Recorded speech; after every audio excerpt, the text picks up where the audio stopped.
I painted my nails, so let's see if that helps on the hunt today. Let's go. Bluebirds of Happiness by Terra Glass. $20 is too much though. These are common enough that you can find many different variations of them for under 15. Definitely a modern glass vase here, but giving really big Day of the Trifid vibes if you guys know the movie. Now, someone was asking recently how I'd know that something is painted as opposed to actually coloured glass, and here you have it. This is why we always check the bases. You can see that part of it has rubbed off here.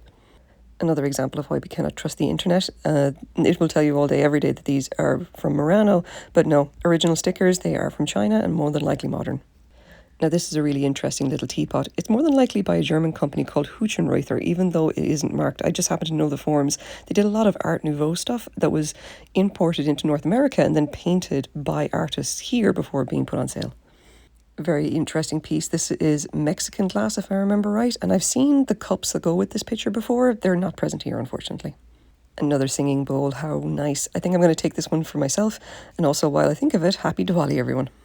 This is actually not a Scandinavian piece, it's a copy by Minkasa called Frostfire, and if we take a look at the base of it, the price is actually very reasonable just for, something that has the look of Scandinavian glass.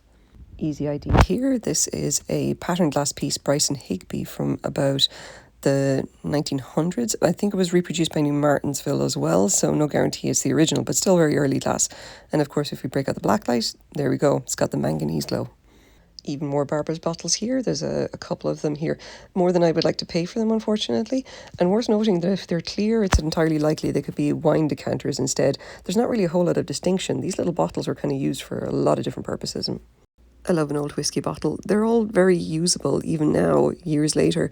I can easily imagine sticking a label on this and using it for all kinds of liquids, and only $5 as well. A nice little mid-century side table here for $25. I love the little uprights here holding up the second part of the table. Unfortunately, I think the veneer is vinyl. I'm not sure that I'd pay $25 for this.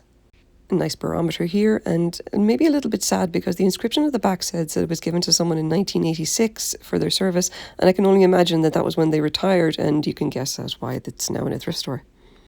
So Indiana Glass do a lot of candle holders. I usually see the cats around the place, or maybe the frogs. This is the first time that I've seen a turtle with its original sticker. I'm not sure that I'd pay $6 for it, though. I'm sure you can find them for less than that.